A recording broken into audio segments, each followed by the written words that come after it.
Olá, amigos, ouvintes do primeiro Congresso Nacional de Logística e Comércio Exterior. Eu sou Rogério Zaratini Chebab, sou advogado aduaneiro, sou consultor também na área aduaneira e de Ciscoserve. Possuo um escritório de advocacia e uma empresa chamada Canal Aduaneiro, que é uma empresa de consultoria em comércio exterior e Ciscoserve. Hoje, especificamente, eu vou falar sobre o Ciscoserve. Eu tenho muito pouco tempo para falar sobre o tema, então vou dar uma passada rápida sobre o assunto. Ciscoserve, como vocês podem ver no slide, que vocês podem baixar para download, o que vocês receberam, é o Sistema Integrado de Comércio Exterior de Serviços Intangíveis e outras operações que produzam variação no patrimônio. Ciscoserve é uma obrigação criada pelo governo federal, visando que as pessoas registrem no seu ambiente, no seu software próprio, sistema próprio governamental, todas as operações que produzam variação patrimonial ou que sejam relacionadas a serviços ou intangíveis, que são coisas não palpáveis. O Ciscoserve teve origem em 2008 e em 2011 ele foi instituído através de lei, uma lei federal 12.546, instituindo essa obrigação de prestar informações ao Ministério do Desenvolvimento e Comércio Exterior relativos às transações entre residentes ou domiciliados no país e residentes domiciliados no exterior. Pessoas físicas e jurídicas relacionadas com pessoas físicas e jurídicas domiciliadas no exterior. Esse sistema ele funciona nos mesmos moldes do Siscomex. É muito parecido com o Siscomex, só que muito menos complexo. O nome Ciscoserve foi necessário porque no Brasil, por motivos legais, os serviços se distinguem dos intangíveis e de outras operações que produzam variação patrimonial. Então vejam bem, Ciscoserve não serve somente para registrar serviços, e sim também intangíveis e outras operações que produzam variação patrimonial. Ok? Legislação pertinente. É muito importante vocês saberem qual é a legislação que rege o Ciscoserve. Então, nós temos a Lei 12.546 de 2011, em seus artigos 24 a 27, instituiu a obrigação da declaração dentro do Plano Brasil Maior. Temos acordos de cooperação técnica firmados também entre o Ministério do Desenvolvimento e seus órgãos internos e a Receita Federal, também contando com a participação do Bacen. Então, originalmente, esse sistema foi criado pelo Ministério do Desenvolvimento juntamente com a Receita Federal, Banco Central e outros órgãos, como, por exemplo, o IBGE. Hoje, os órgãos mais importantes relacionados no sistema são a Receita Federal, Ministério do Desenvolvimento e Indústria e Comércio Exterior. Temos também as portarias 113, 233, 62 e 261, que definem prazos, limites e condições do registro, e a Instrução Normativa 1277, 1298, 1336, que definem no âmbito da Receita Federal os prazos, limites e condições do registro. Principalmente a Instrução Normativa 1277, ela define as multas que devem ser aplicadas para quem não cumpre essa obrigação de prestar essas informações à Receita Federal, ao Ministério do Desenvolvimento. E para quem cumpre, existem as multas para quem cumpriu de forma errada, ok? Que falaremos mais à frente. Temos também a portaria conjunta entre a Receita Federal e o Ministério do Desenvolvimento, que é a portaria conjunta 1908, que altera o prazo dos registros no Ciscoserve. E temos outras portarias conjuntas, várias, principalmente as portarias que criaram os manuais de venda e manual de aquisição, que são praticamente a Bíblia do Ciscoserve. Nós já estamos na oitava edição dos dois manuais, o manual de venda e o manual de aquisição, e é praticamente impossível você fazer qualquer tipo de registro ou analisar as suas operações sem conhecer esses manuais, ok? E eles são regulados por uma portaria conjunta. Ciscoserve, vamos falar das multas. O Poder Legislativo aprovou em 27 de dezembro de 2012 a Lei 12.750, 66, que esse é o artigo 8º, determina a revisão dos valores das multas estabelecidas no artigo 57 da medida provisória 2158/35. As multas referem-se aos casos de descumprimento das disposições previstas no CISCOSERV. Então, o sujeito passivo, que pode ser pessoa jurídica ou pessoa física, que não apresentar dentro dos prazos ali fixados a declaração, demonstrativo ou escrituração digital exigidos ou que os fizer com incorreção ou omissões, será intimado a apresentá-los ou prestar esclarecimento à Receita Federal, ficando assim sujeito ao pagamento de multas. As principais alterações que ocorreram naquela época com relação às multas anteriores fixadas são multa por atraso.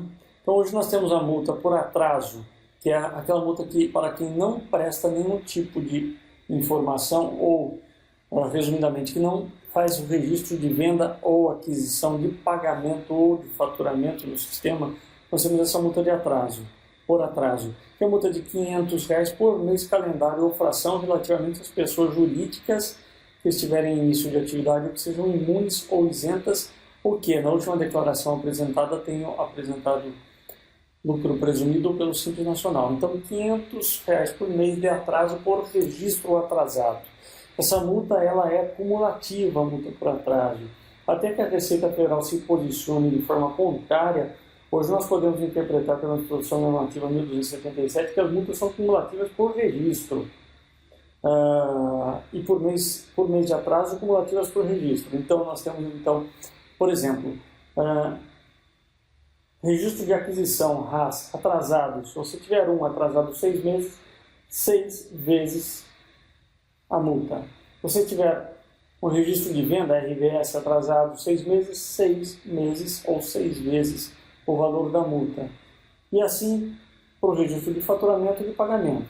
Nós temos também a multa por atraso para as demais pessoas jurídicas, por exemplo, lucro real, ela deixa de ser de R$ 500 e sim de R$ 1.500 por mês calendário ou fração. Então, ela é cumulativa R$ 1.500 por mês de atraso.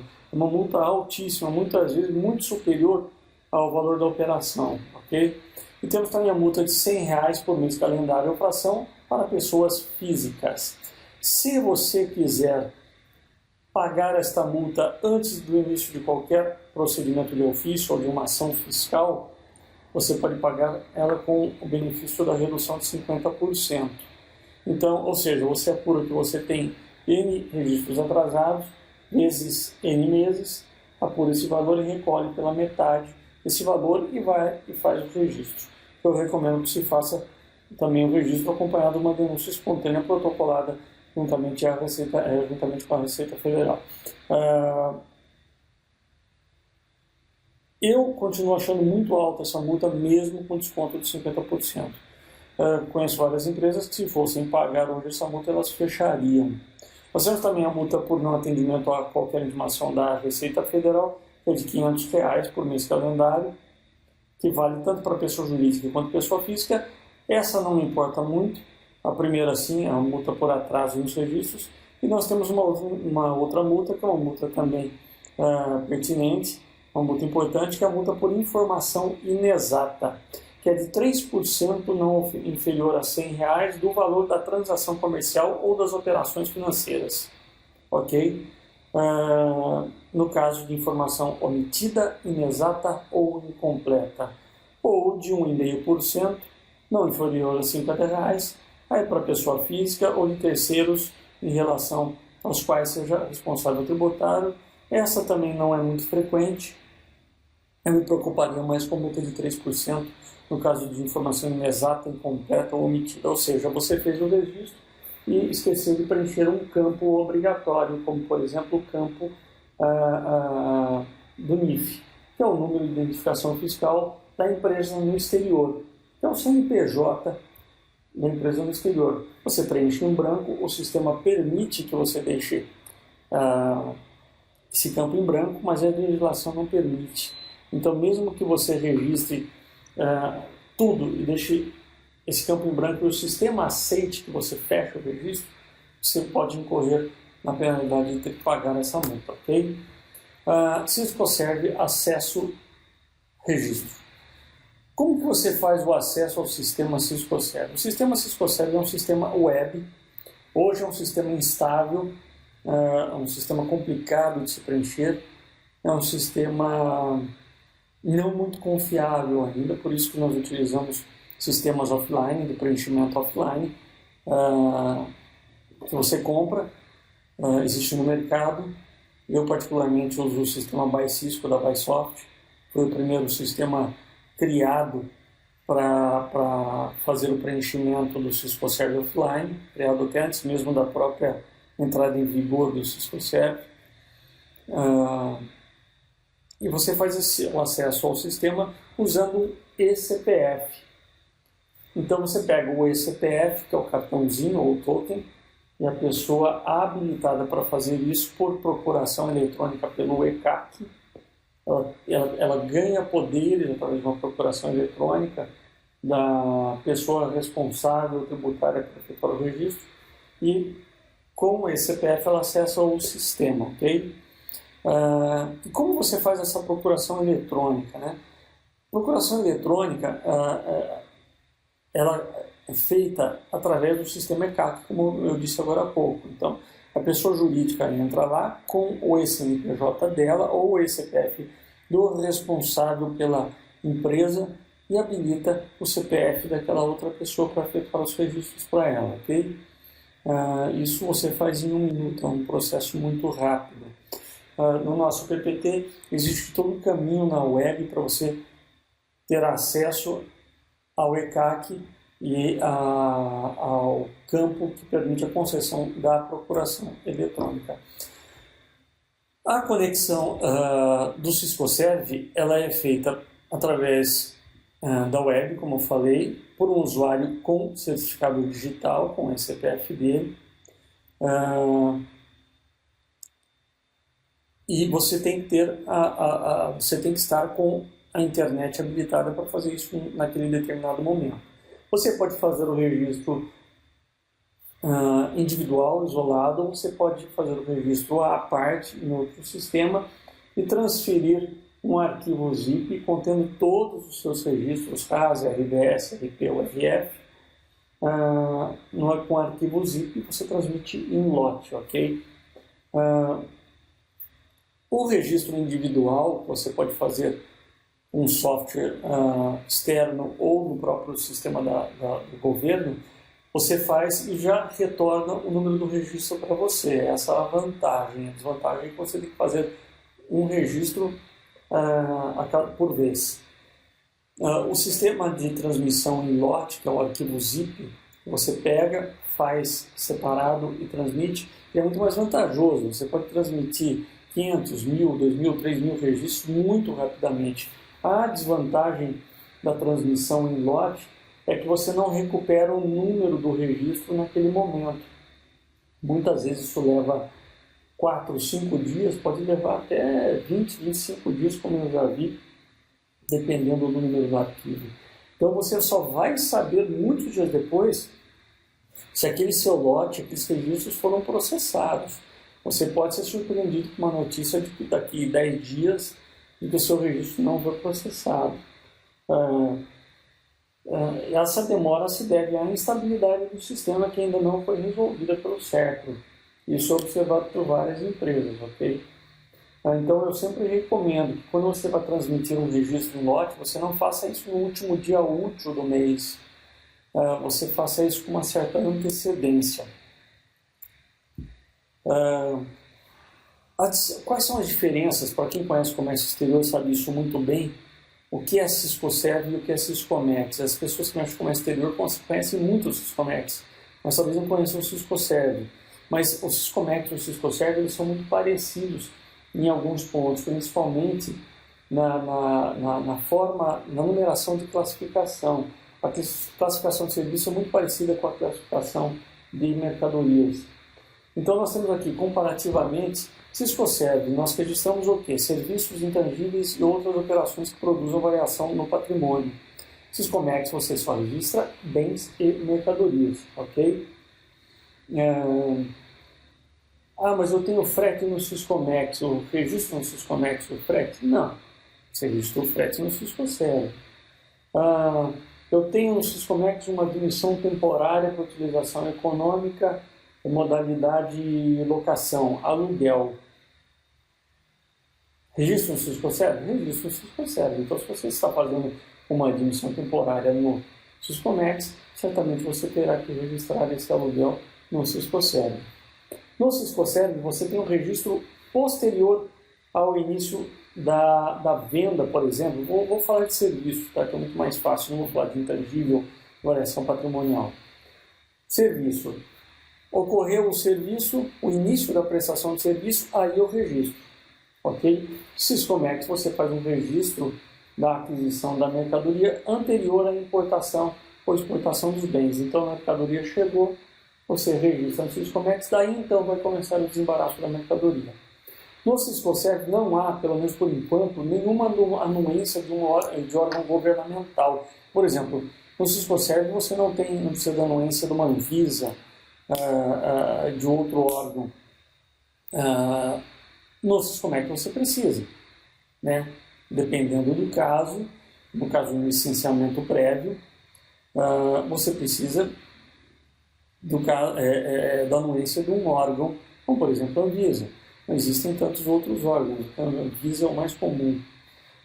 O Siscosserv é desenvolvido e mantido pela Secretaria de Comércio e Serviços, que é ligada ao Ministério do Desenvolvimento, Indústria e Comércio Exterior. O Siscomex é mantido pela SECEX, que é a Secretaria de Comércio Exterior. Vamos dar exemplos aqui do Siscosserv. Quais são os exemplos típicos de casos de registro no Siscosserv? Então vamos falar de serviços. Nós temos serviços jurídicos, de contabilidade, de auditoria, de engenharia, serviços de despachantes aduaneiros, serviços de agenciamento de carga, serviços de venda de fretes, intangíveis. Exemplo, licenciamento de patentes e de marcas, exploração de direitos sobre cultivares, licenciamento de direitos de autor, cessão temporária ou definitiva de direitos de propriedade intelectual, transferência de tecnologia e franquias. E outras operações que produzam variação patrimonial, quais são? Fornecimento de refeições, arrendamento mercantil operacional, caso de admissão temporária, cessão de direitos sobre topografia de circuitos integrados. Então, vejam bem, quando as pessoas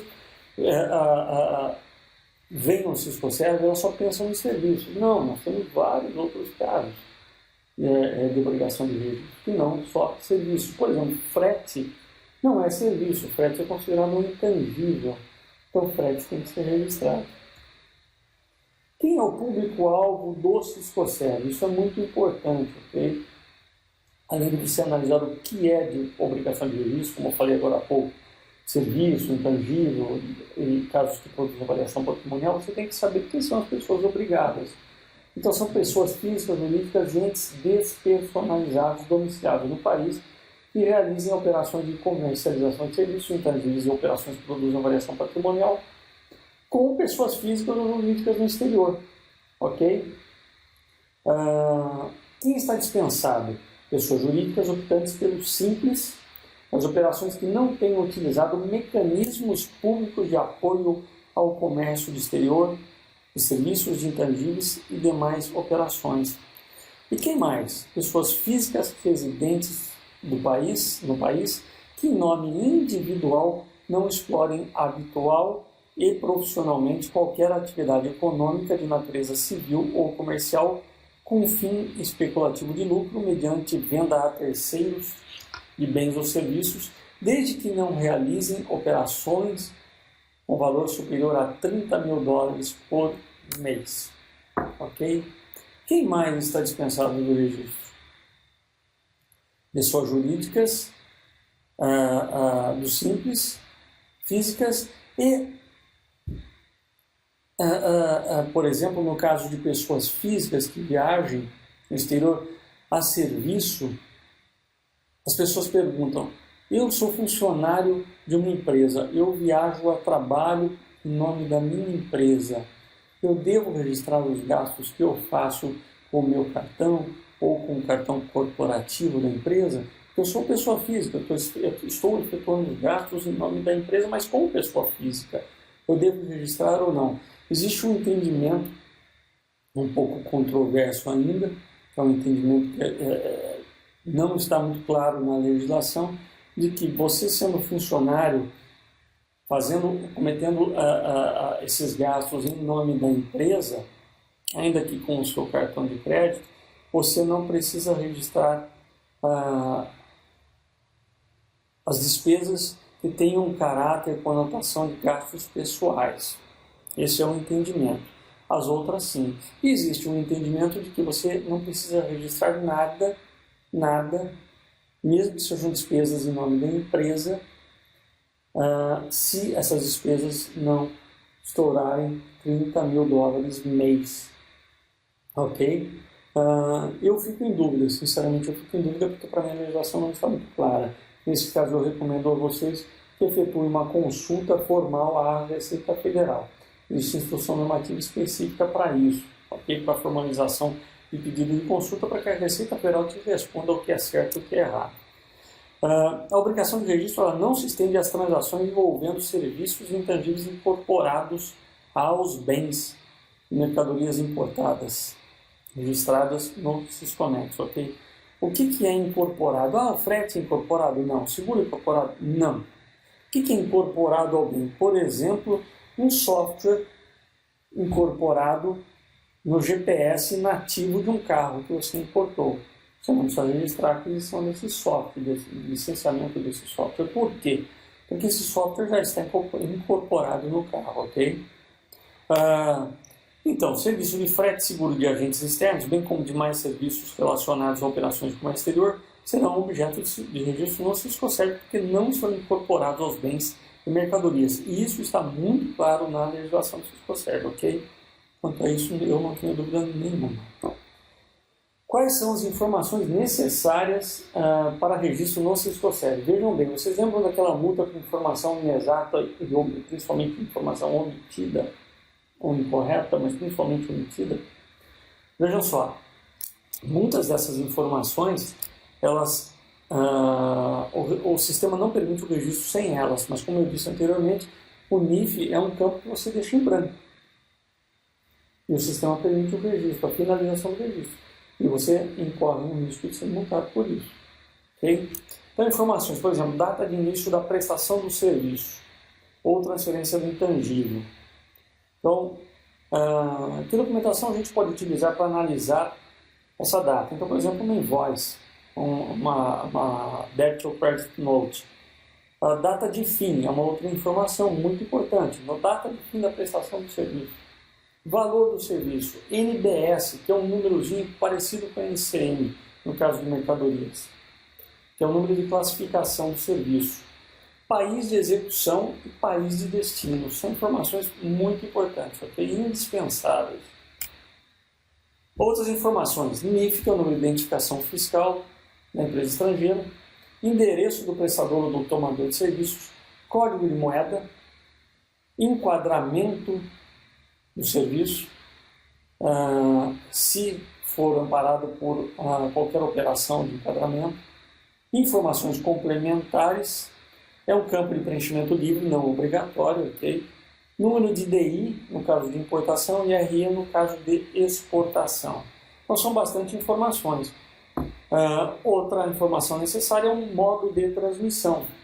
Vocês precisam classificar a operação, para ver se ela se refere a comércio transfronteiriço, se é uma operação de consumo, de presença comercial ou movimento temporário de pessoas físicas, ok? Vamos lá. Vejam bem, vou fazer um adendo aqui, que eu acho que é muito importante. Naquela comparação de Siscomex com o Siscosserv, entendam que Siscosserv, quando você registra uma operação, você não saca dinheiro da conta do responsável tributário. No Siscomex, quando você registra uma declaração de importação, você já saca o IPI importação, PIS, COFINS de importação, você saca o II, importação, imposto de importação, e o IPI, ok? Além disso, você tem que pagar o ICMS também. O Siscosserv não tem recolhimento direto de tributos, ok? Classificação dos serviços, modos. Quanto à prestação de serviços, nós temos o comércio transfronteiriço, que é o modo de prestação 1. São serviços prestados por uma empresa em um país a um consumidor. Exemplo, telecomunicações, transporte transfronteiriço, corretagem de ações, e etc. Modo de consumo, que é o modo de prestação número 2, que são serviços prestados com o movimento do consumidor através da fronteira, tais como turismo, educação, serviços médicos, capacitação no Brasil, hospedagem em hotel. Modo de presença comercial. Modo de presença 3, serviços prestados por uma PJ a uma outra PJ, considerando a relação entre filiais sucursais controladas. Essa entrou em vigor somente em janeiro de 2014. É um bom exemplo de presença comercial são as construtoras brasileiras em outro país, como por exemplo em Angola. Modo 4, prestação 4, movimento temporário de pessoa física. O prestador de serviço vai até o território consumidor do mesmo e lá presta o serviço. Exemplo, consultor, jogador de futebol, músico, empreiteiro, advogado, técnico e etc. Características do registro, venda e aquisição. Vejam só, isso é muito importante. Independe da contratação de câmbio e do meio de pagamento, ainda que os valores sejam mantidos no exterior, ou independe da exigência de um contrato formal. Veja só, a gente fala de contratação. Depende de um contrato assinado pelas partes? Não. Pode ser uma contratação informal, por e-mail, por telefone. Independe da contratação de câmbio. Eu não contratei câmbio, eu recebi o pagamento numa conta lá fora da minha empresa. Ok. Ainda que você precisasse fazer pelo menos um fechamento de câmbio simbólico, se você não fez o câmbio, você pode ser induzido a erro se você não fechou o câmbio. Simplesmente porque você não fechou, você acha que você não vai ter que registrar. Muito pelo contrário, você tem que registrar essa operação. Outra característica, deverão ser registradas as operações de venda e de aquisição de serviços, etc., iniciadas e concluídas após a publicação do cronograma com obrigatoriedade de registro de acordo com cada capítulo. Eu vou mostrar para vocês depois o cronograma, ok? O governo ele não lançou a obrigação de cara para todos, ele foi soltando aos poucos por tipo de atividade. Então, algumas atividades começaram com a obrigação um pouco antes, outras depois. As operações iniciadas e concluídas antes das datas constantes, esse cronograma, não deverão ser registradas, ok? Independentemente de terem sido ou não faturadas. A gente não conta o início da obrigação levando em conta o faturamento, sim o início da prestação do serviço, ok? Não há possibilidade de registro de operações antes que elas tenham sido iniciadas, ok? É preciso que haja o início da prestação do serviço para ser efetuado o registro. E depois, quando há o pagamento ou faturamento de serviço, nós registraremos o pagamento e faturamento desse serviço.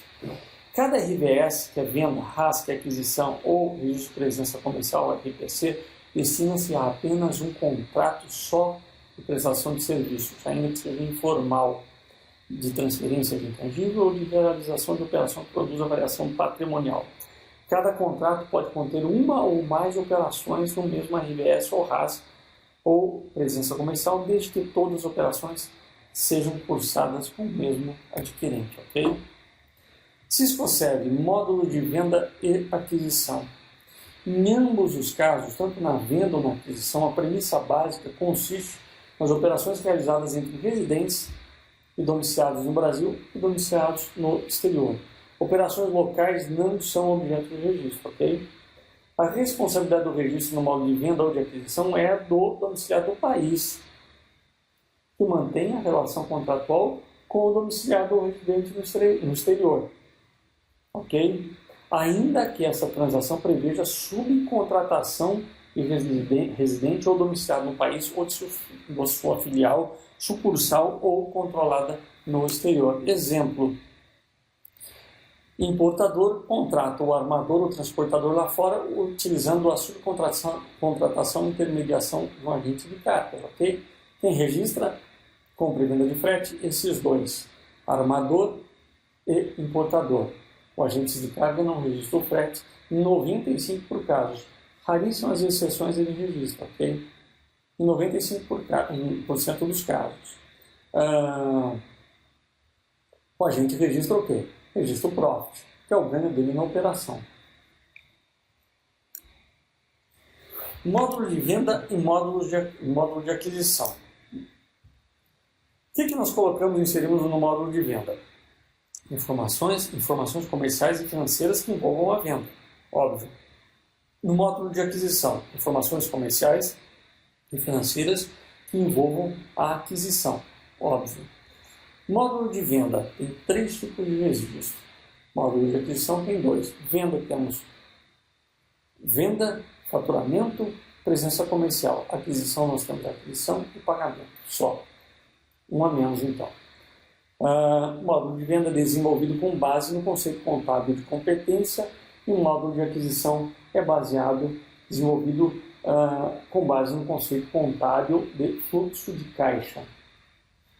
No módulo de venda, o responsável pela prestação dessas informações é o prestador de serviços. No módulo de aquisição é o tomador de serviços.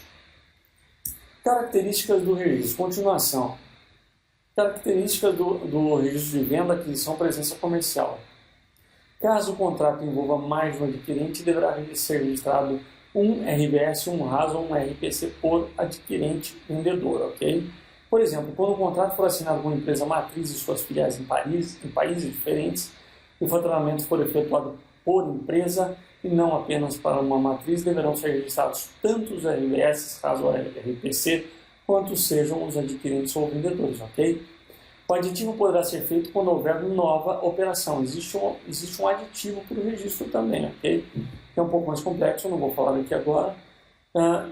E o valor pode ser identificado para zero. É importante dizer para vocês que o sistema hoje ele não admite exclusão de registro. Quando você registrou, você não exclui mais, ok? Algumas pessoas falam, eu coloco zero então no valor do registro. Não, não é a forma correta de você excluir o registro. Você pode retificar para zero quando o valor for zero, mas não como forma de exclusão, ok?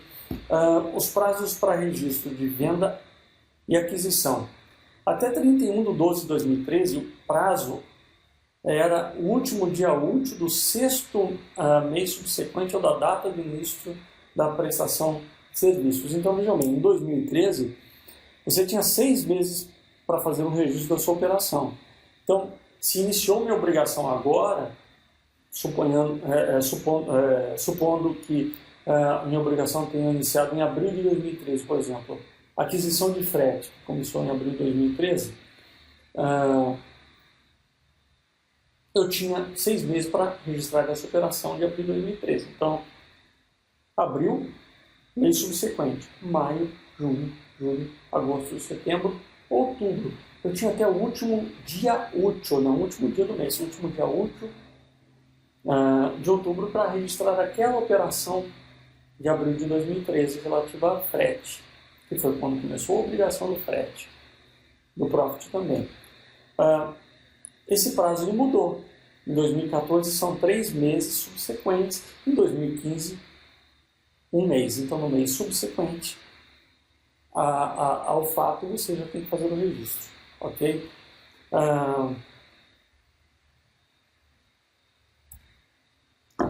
Nomenclatura brasileira de serviços. O que é NBS? NBS é uma forma de se classificar serviços muito semelhante ao NCM, que é a nomenclatura comum do Mercosul. Nós estamos hoje na NBS na versão 1.1. Eu não encontrei no site do Ministério do Desenvolvimento, mas eu tenho essa versão em PDF. Nós temos aqui 9 dígitos. Então nós temos números começados pelo dígito 1 sempre, enquanto na NCM você tem 8 dígitos, porque você tem o 0 na frente, que é um dígito que não aparece, vocês não enxergam esse número. Aqui na NBS nós temos o número 1 na frente, por isso nós temos 9 dígitos. Então nós temos a NBS, que é comparável à NCM. Nós temos a NEBS, que são as notas explicativas, que é comparável à NESH. E uma é para comércio de serviços, o outro é para comércio de mercadorias, ok? Cronograma para início das atividades. Então o governo ele não soltou essa obrigação para todos de uma vez. Então, em 1º de agosto de 2012, o governo falou o seguinte: olha, serviços de construção, para quem adquiriu ou vendeu serviço de construção, a partir de agosto de 2012 inicia essa obrigação de registro. Então, para fatos ocorridos em agosto de 2012, você tinha 6 meses para efetuar o registro, agora 3 meses, 2015 um mês. Colocaram também em agosto de 2012 o capítulo 7, que é para serviços postais, remessa expressa, são as empresas de courier ou remessa expressa. Capítulo 20, serviço de manutenção, reparação, tal. Aí em outubro de 2012, eles lançaram outra obrigação. Serviços jurídicos, contábeis, tal. Então, aqui já entraram esses campos de atividade. Aí em dezembro jogaram outros, em fevereiro outros.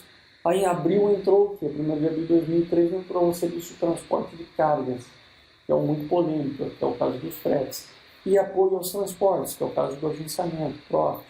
E assim foi, ok? Até que eles terminaram em outubro de 2013 essa lista. Então, em outubro de 2013, todos que prestassem ou adquirissem esses tipos de serviços ou intangíveis, tal, apareceriam como obrigados à prestação dessas informações no sistema, ok?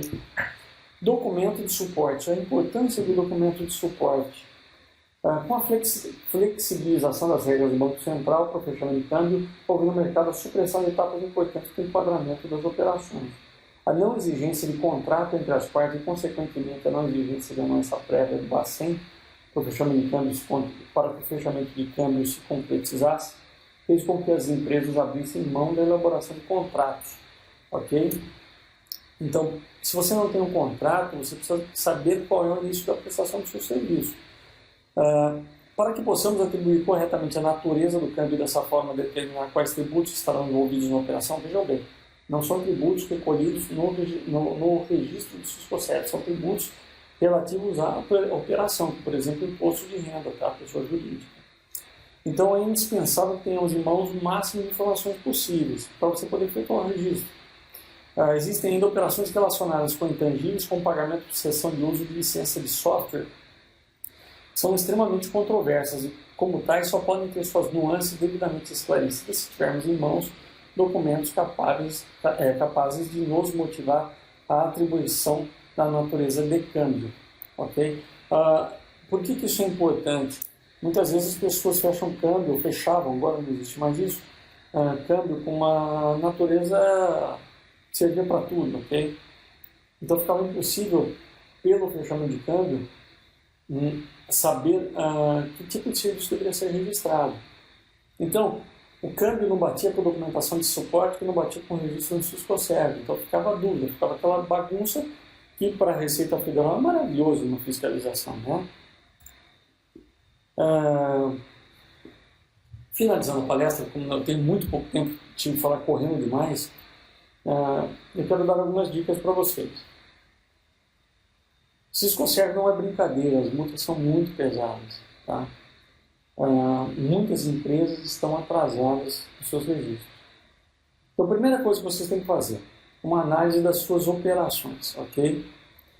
Para ver o que deve ou não ser registrado, sempre olhando a operação, quem é o efetivo tomador de serviço,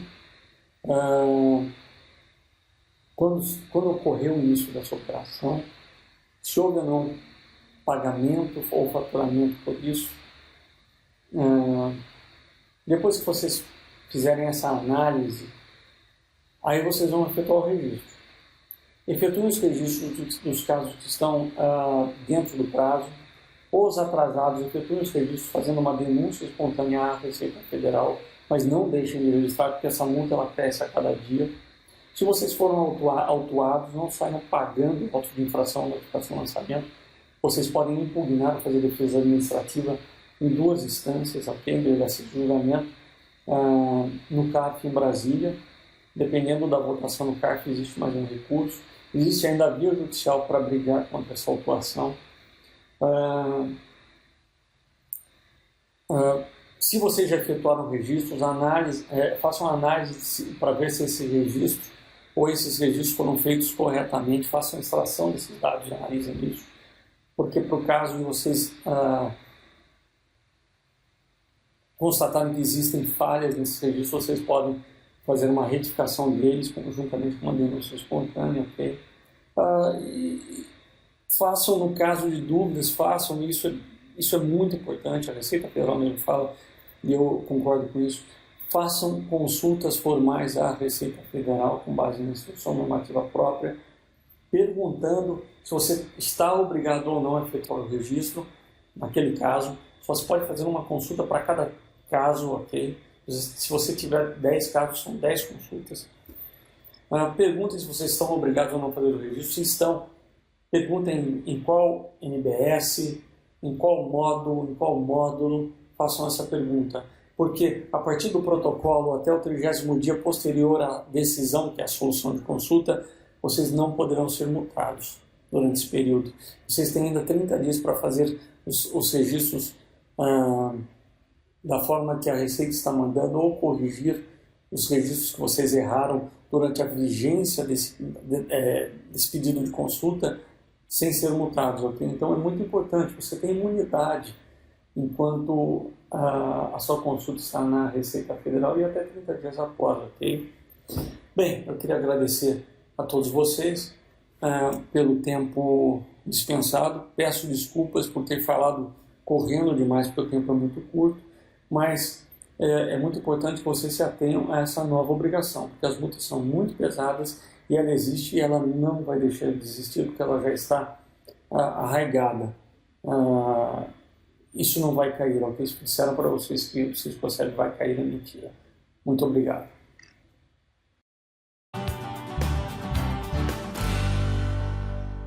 Olá, tudo bem? Meu nome é Rodrigo Fagundes e eu sou o fundador do Instituto Nacional de Logística e Comércio Exterior. Em primeiro lugar, eu gostaria de te agradecer por ter se inscrito no nosso congresso, que é um evento inédito no país nesse segmento. Ninguém jamais ofereceu um evento como este totalmente grátis e com conteúdo realmente relevante. Bom, é o seguinte, todo evento está sendo transmitido gratuitamente, sem qualquer custo, nos dias e horários pré-agendados. Mas se você não conseguir assistir as palestras nos dias agendados, ou se você quiser rever algum conteúdo ou ter acesso às apresentações, PowerPoint, PDF, imagens, enfim, aquilo que for utilizado pelo palestrante, você precisa se tornar nosso assinante ouro. O que isso significa? Bom, significa que para ter acesso VIP vitalício para você, para sua empresa ou seus funcionários, enfim, além de receber o certificado de participação e de receber palestras bônus, palestras essas que não vão ser transmitidas no calendário do evento, ou seja, palestras extras, além de também fazer parte de uma comunidade secreta no Facebook, onde os palestrantes estarão te respondendo dúvidas, além de você poder trocar experiências também com os demais participantes do evento. Para isso, você vai precisar se tornar nosso assinante. Aí vão algumas informações que você deve estar se perguntando sobre a assinatura ouro. Mas Rodrigo, quanto isso vai custar? Porque você não falou isso antes. Enfim, dúvidas que você está tendo nesse momento. Antes de te responder essas perguntas, eu quero te dizer o seguinte. Primeiro, eu pesquisei algumas empresas que oferecem treinamentos online em temas específicos e os valores são mais ou menos esses que eu vou te falar agora. Um curso básico de gestão de estoques pela internet está custando hoje R$ 990. Um curso de Six Sigma, também é um tema único, uma palestra só, R$ 1.400, isso já com desconto de 30%, sem desconto R$ 2.000. Está tendo um fórum que chama Fórum Comprar 2014, que também é online, com 5 palestras, que está sendo oferecido por R$ 1.390. Isso para participar de um evento onde um único tema é abordado e não há como assistir sem pagar. Segundo, todo esse evento tem um custo para você assistir, mesmo para você que vai assistir de graça. Ou seja, eu, Rodrigo, estou pagando uma série de despesas para que você possa ver esse conteúdo sem pagar nada. Porque se você se inscreveu, já garantiu sua vaga para assistir nos dias e horários agendados. Isso não vai mudar, é grátis mesmo. Não há nenhuma obrigação de adquirir nada para assistir o congresso, ok? Não é venda casada, nada disso. Se você se inscreveu, vai assistir nos dias agendados gratuitamente. Terceiro, Muitas pessoas me perguntaram sobre o certificado de participação, se haveria. Para isso, somente os assinantes terão acesso, pois não seria justo eu entregar o certificado para todos os inscritos sem ter certeza que a pessoa vai assistir a todas as palestras, pois eu não tenho como saber quem acessou ou não, em que horário aquele conteúdo. Já quem adquiriu o pacote, esse sim eu sei que vai assistir, e para ele eu entrego o certificado, além de todos os outros bônus, é claro. Quarto, estamos falando num congresso com 18 palestras, sobre temas variados e com conteúdo prático, onde você poderá, após o evento, aplicar no seu dia a dia as dicas dadas pelos palestrantes, mudando sua forma de trabalhar e realmente agregando valor a você mesmo. Essa é a ideia do Instituto, te entregar conteúdo que você realmente possa aplicar. Mas sem mais delongas, vamos ao fatídico preço. Bom, o acesso ouro vai te custar R$ 637, os quais você vai poder pagar no cartão de crédito ou um boleto, como ficar mais em conta para você. E por que esse valor? Bom, porque é um valor justo por todo esse conteúdo, enfim, é um valor que fica acessível para o público em geral, e porque a intenção aqui não é lucrar, mas sim custear o projeto. Vai ser com esse retorno que eu vou poder seguir fazendo mais eventos como esse, trazendo conteúdo grátis e de qualidade para você, que quer se atualizar com as melhores práticas de mercado. Antes que você se pergunte, eu quero te dizer que estou verificando uma forma de parcelamento desse valor no cartão, tá bem? Mas vai ser possível sim, e assim que o carrinho for aberto, para que você possa comprar, eu vou te informar sobre as condições de pagamento. Tá bem? Meu muito obrigado e até o nosso próximo contato.